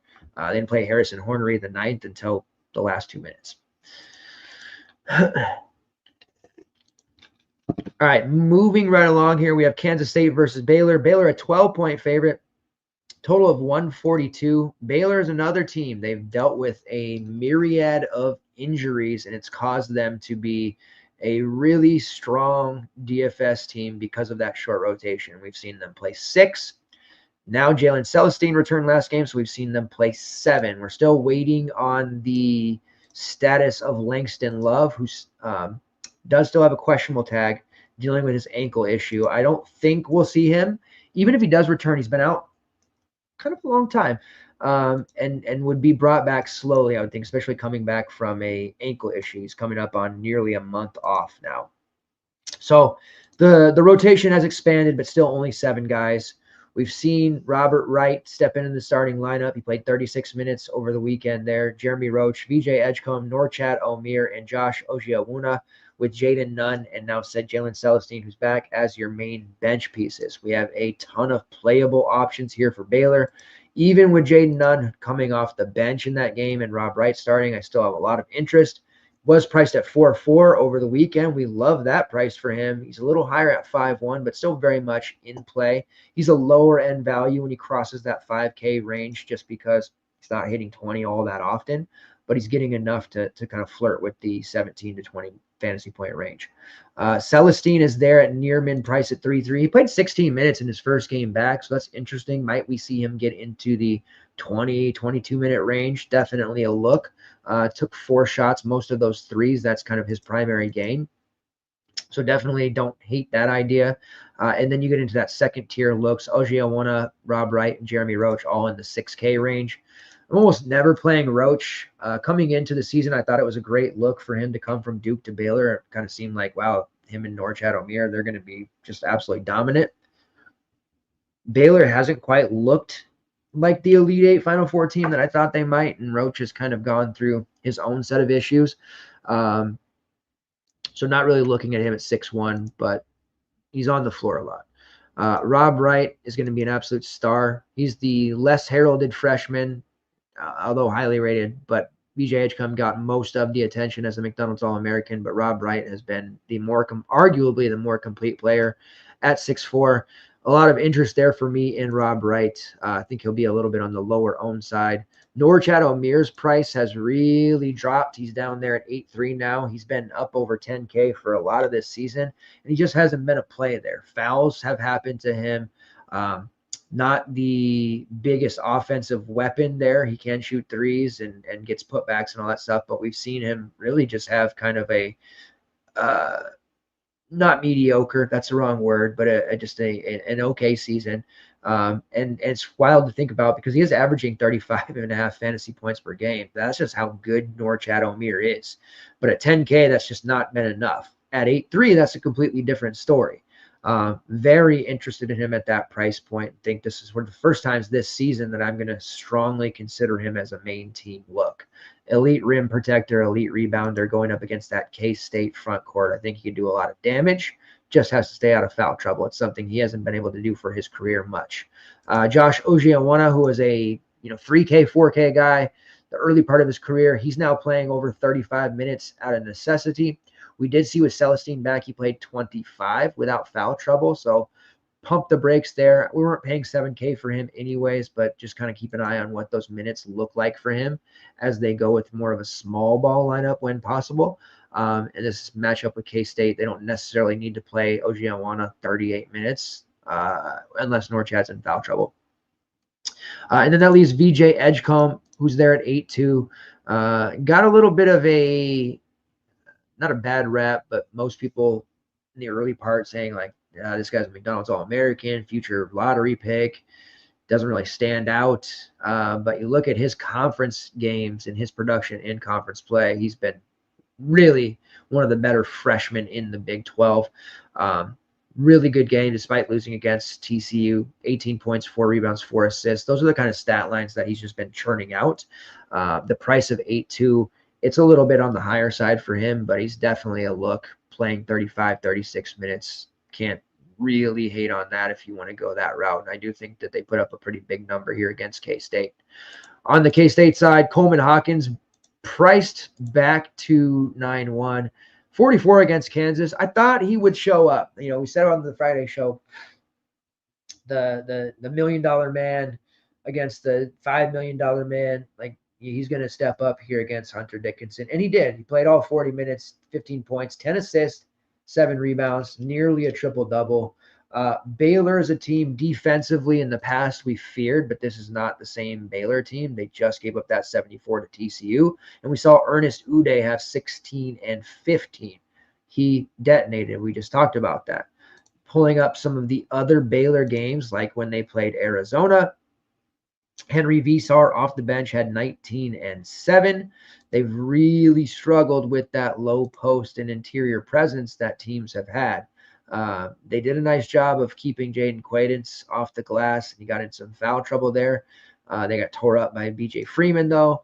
And then you look at let's go into the Iowa State game where they lost 74-55 in that one. They gave up a ton of work on the glass to Deshaun Jackson, who had 10 rebounds.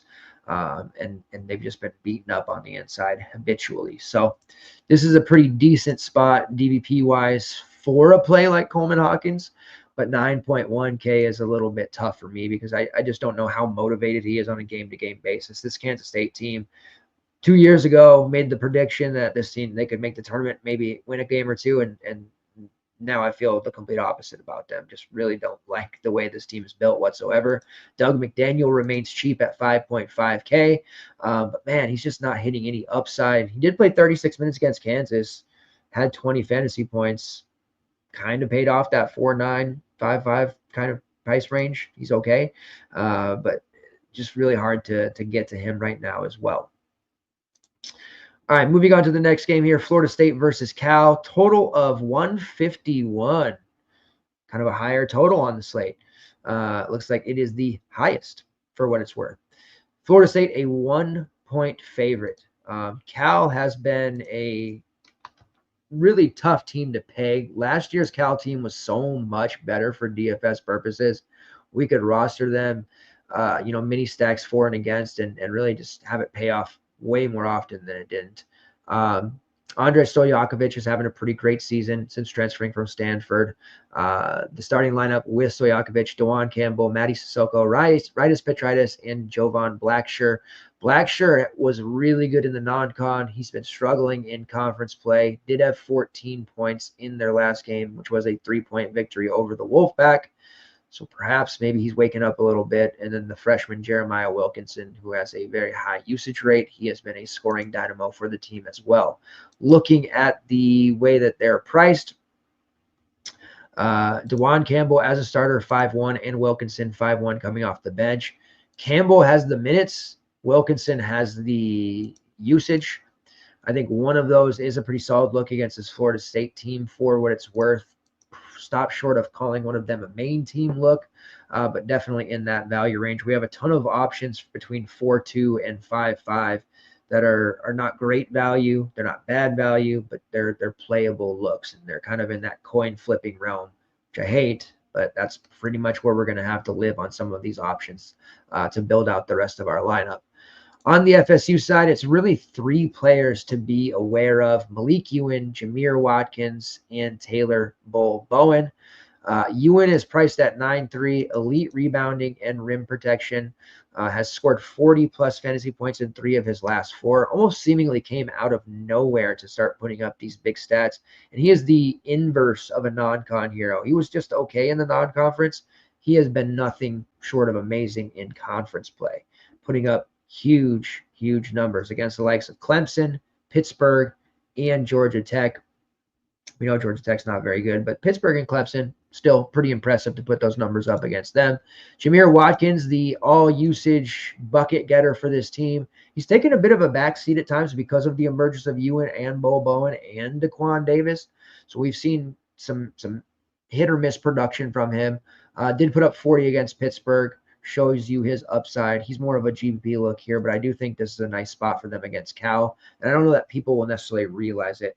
The Alabama-Kentucky game, total of 1 million. Like, that's an obvious spot that people are going to go to. Highest total on the slate typically gets a lot of exposure from the masses. But looking at a game like Florida State-Cal, 2 teams that don't have a lot of interest from the community outside of their fan bases, despite it being the highest total on the slate, it's not like it's a 170 total, it's 151. I think it gets ignored, overlooked, however you want to phrase it, but this is one that I think is a little bit sneaky in terms of perhaps a mini game stack even. Bo Bowen is there at 6-1. He's the most playable. He's hit 25 or more fantasy points in 4 of his last 5, which includes a 34, 28, and 41. So he's definitely a look, the most affordable.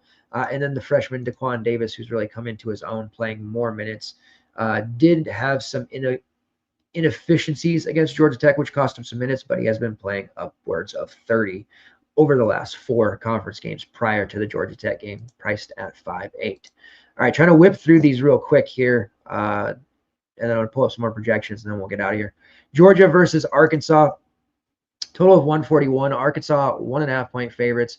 Calipari, man, I don't know if it's just clickbait or what, but On3 and all these other websites out there and companies talking about a to be named or somebody who doesn't want to give their name, SEC coach, saying that Calipari runs an archaic system. He was great for so long, but the games passed him by. I mean, whether that's true or not, that it's been said by someone, it certainly feels true.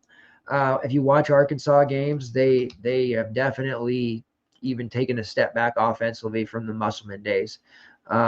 They've lost now 5 straight games. It's tough sledding. the season's going to get away from them very, very quickly. The road matchup against Missouri, they got blown out 83-65. There is talent on this roster. There's no doubt about that, but it's just not working.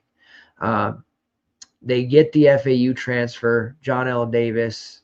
He doesn't have the same level of success that Elijah Martin has had. You may remember John L. Davis was arguably the better player of the two.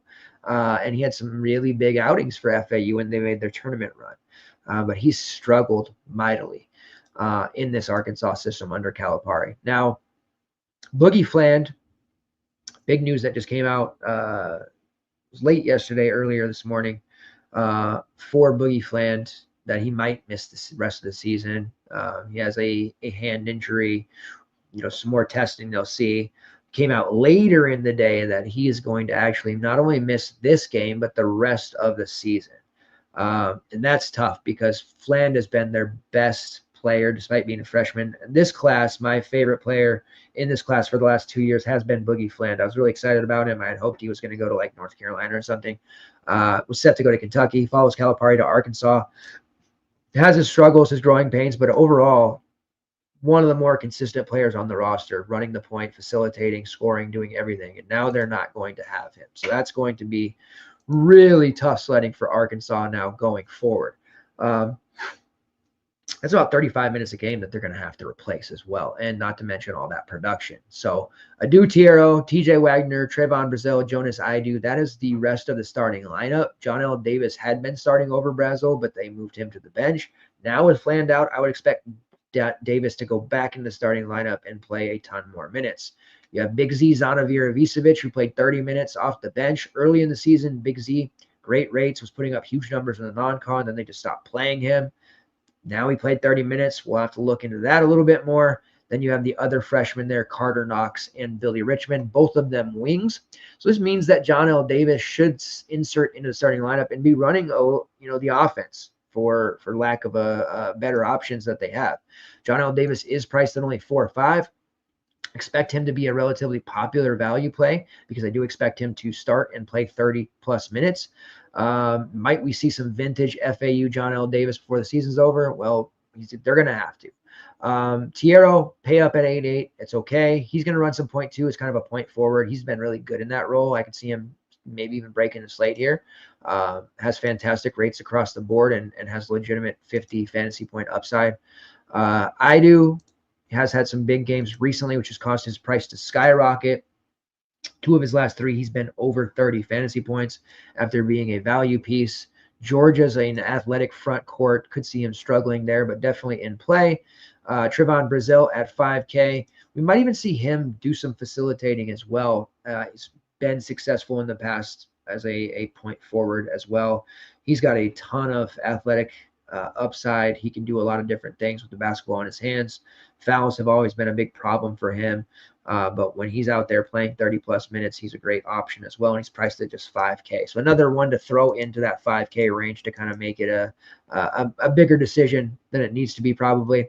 And then Big Z Zanavir Ivicevic priced back up at 4.8 after playing 30 minutes. I can't sit here and say for sure he's going to play 30, but if we even get 20 minutes out of Z, he pays off this 4.8 price more often than not. You have to go back into November to really pull up when he was playing those kind of minutes. But when he was putting up huge numbers. And granted, that was against the likes of Arkansas, Little Rock, Pacific, Troy, Lipscomb, teams like that. But Missouri is a really good team. A lot of that happened in garbage time, but he's a very capable option here. Probably best to stick with the starting lineup for Arkansas to be safest here under Calipari, but Big Z is definitely a GPP look. On the Georgia side, Asa Newell, one-and-done freshman, matchup proof at this time, or at this stage of his career, put up 16 and 10 against Auburn. It was a close game. They pushed Auburn at home. That was great. Actually, way better game than I expected. Obviously, they didn't have Janai Broom, but still a really good outing there from Asa Newell. The most playable look. When it comes to the rest of the Georgia options, they're all priced cheaply, but it's a bit of a merry-go-round between Silas Demery, Blue Kane, and Tyron Lawrence. We've seen Dakota LaFew and Deshane Montgomery have big games as well in the past. Montgomery's minutes have kind of evaporated for now. Tyron Lawrence, who was on the morphine drip, if you will, playing just about 15 minutes a game with Montgomery smashing as he got eligible. Now it's reversed. Tyron's played 23, 28, and 30 minutes in each of the last 3 games, and Montgomery is now riding the pine. So Lawrence is certainly in play at 5-2, but I just don't have any real interest in playing the Georgia guards. Definitely want some exposure to this Georgia team because Arkansas is a mess right now, and there's a lot of fantasy goodness coming out of their defense.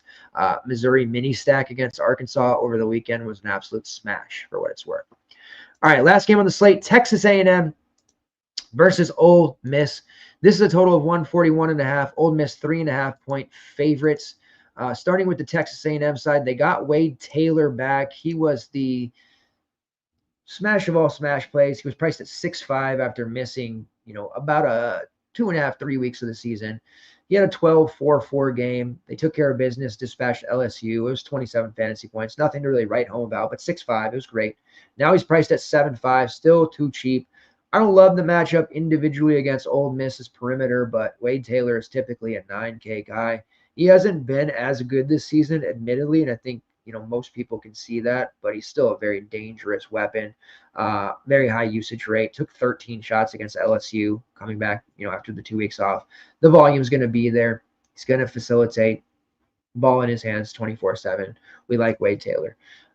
It does take some of the shine away from Zurich Phelps, who's priced at 9K. Phelps did continue his streak of 30 fantasy points or more games to 6.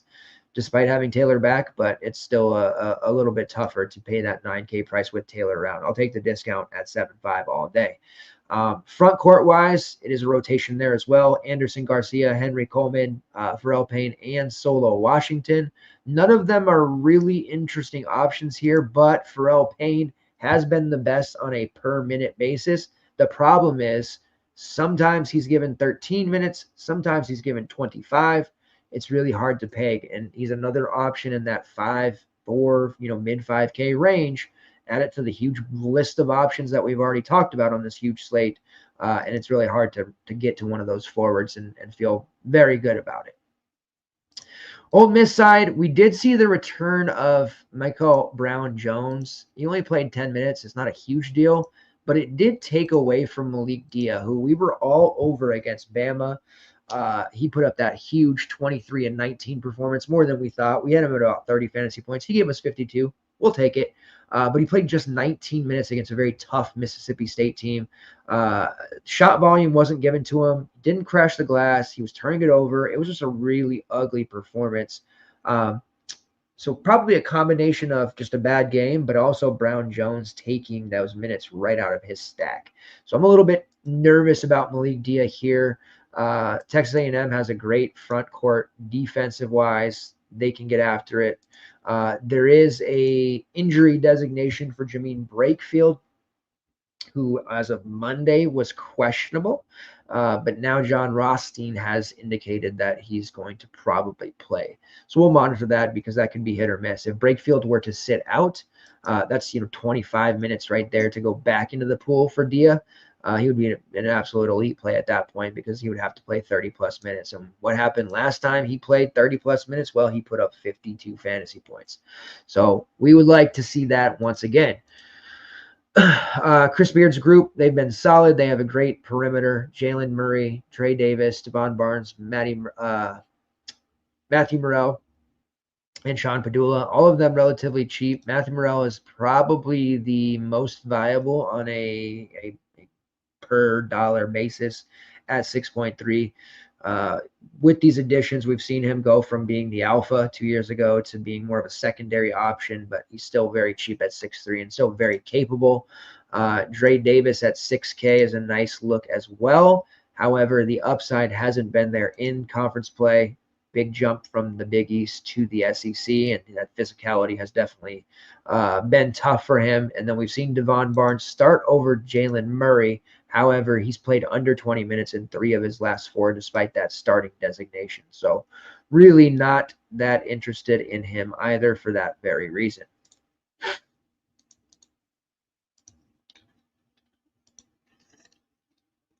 All right, here's what we're going to do.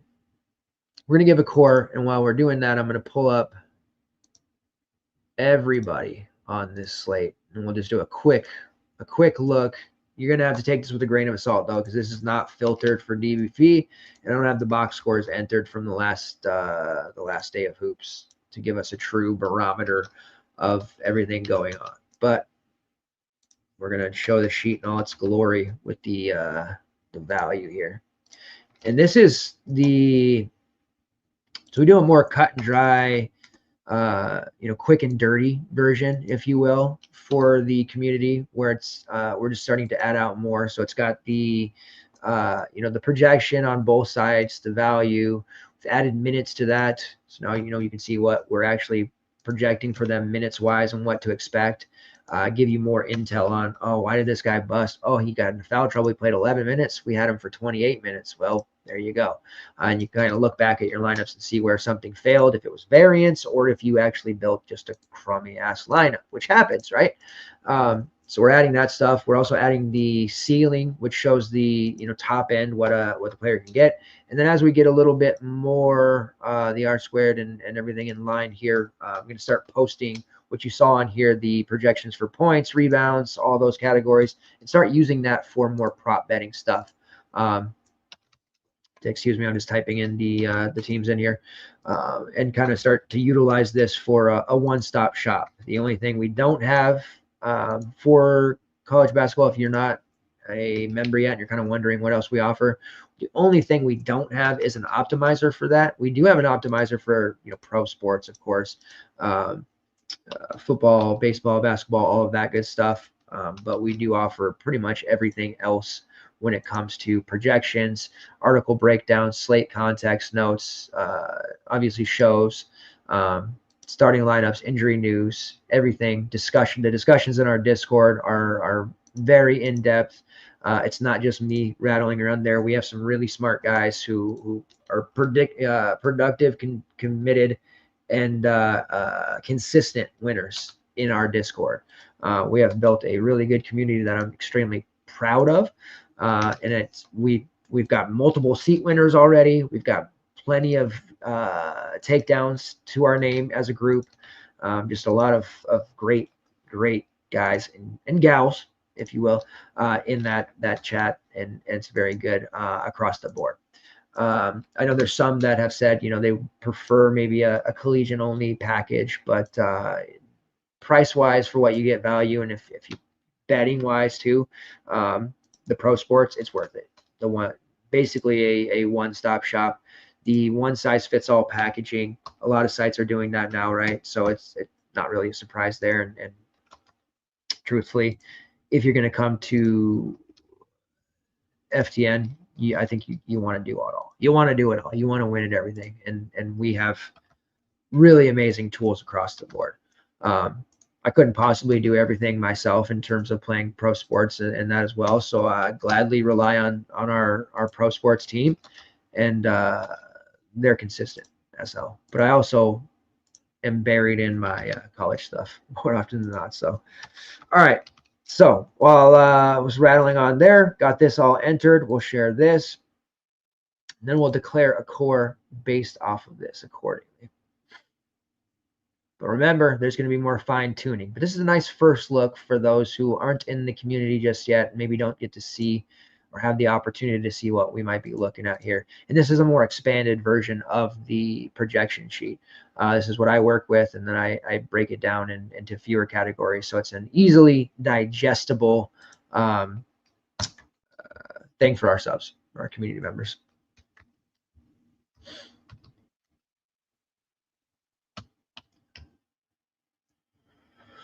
All right.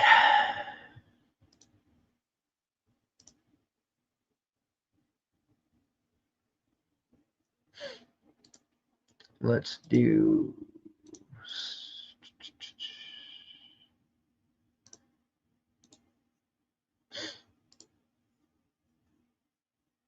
all right, let's get rid of that thing.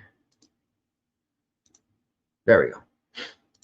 Okay, so right now, without any manual edits, DVP filter not on, and obviously some box scores to load up and some other stuff going on here. You can see Zach Fremantle, Zubi Ejiofor, Asa Newell, Flory Badunga, all projecting extremely well.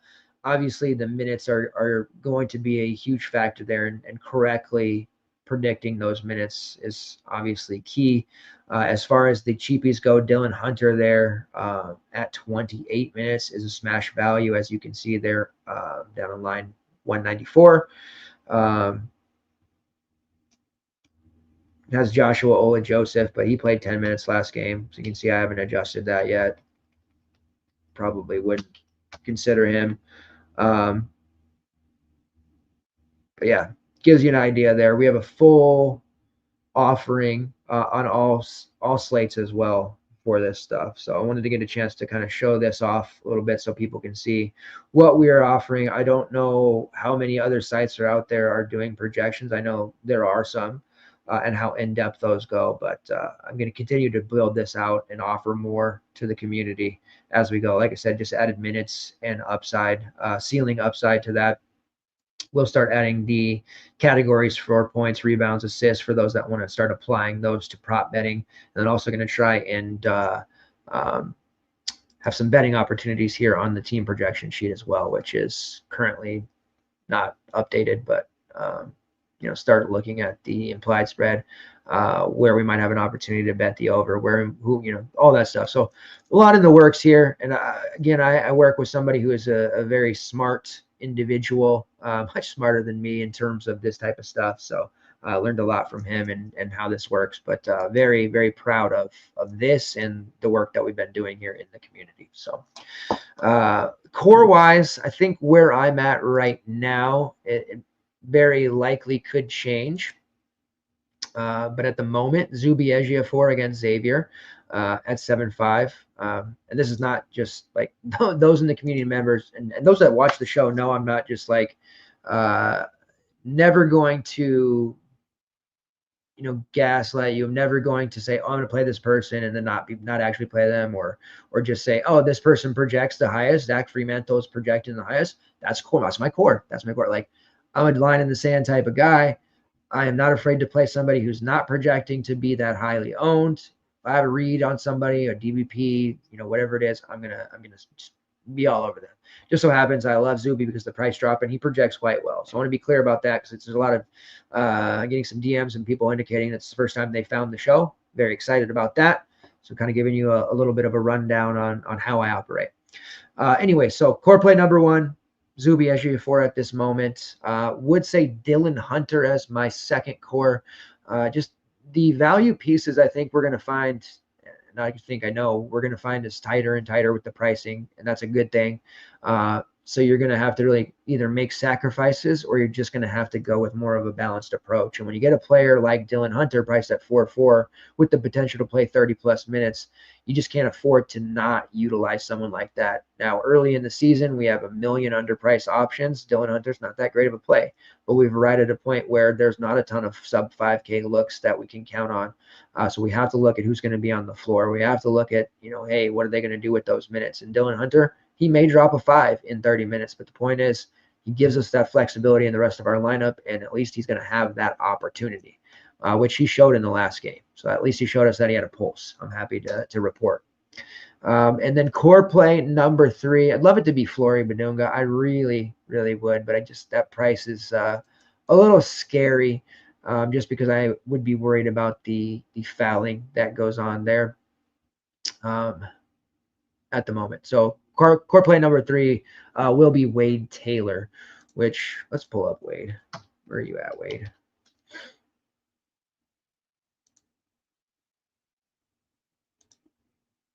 Oh, okay. Let's do this. He's not projecting because his name's wrong. Let me just fix that.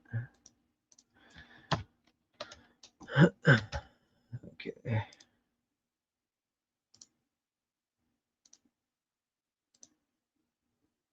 All right. I thought so. I was like, why is Wade up top here? Wade should be at 7.5K, should be projecting pretty damn well, I would think. I had a name error in there, so I apologize for that.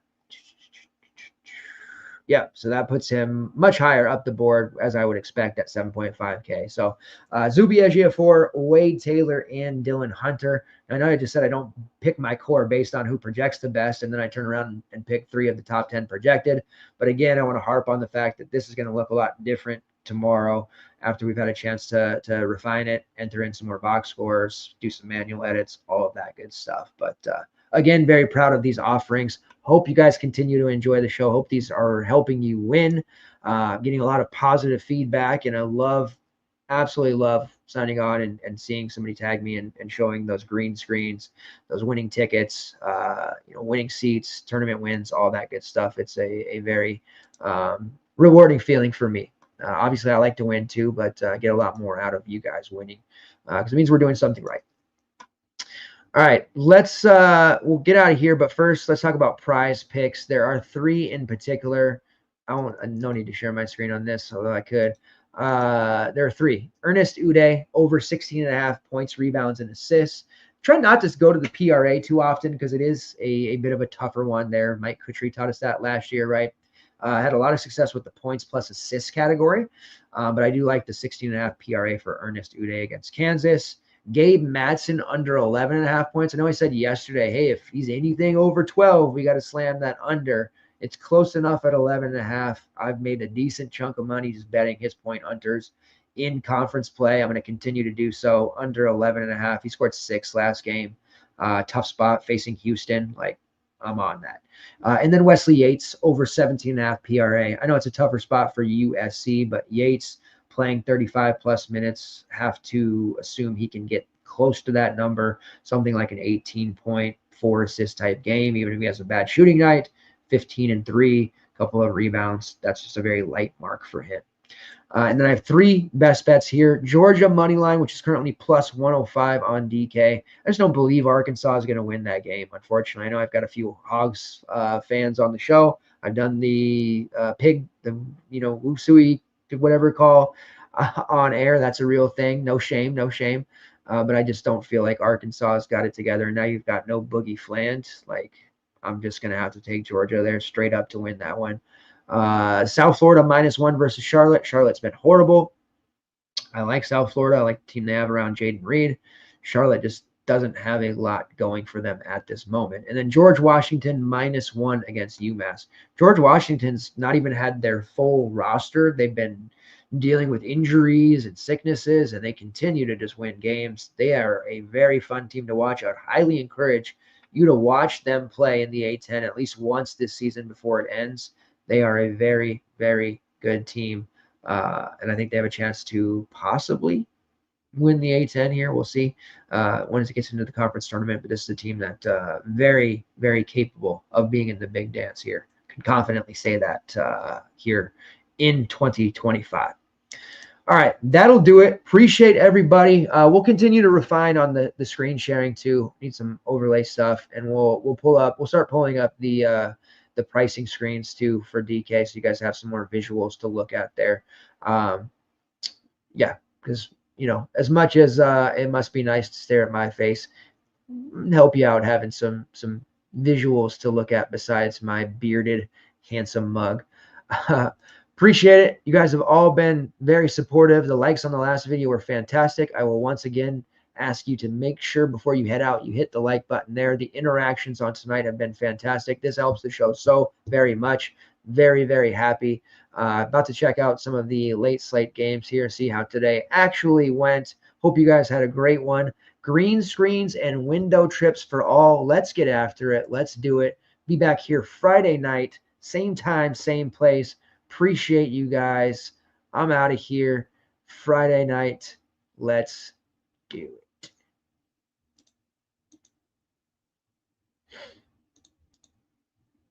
Thank you.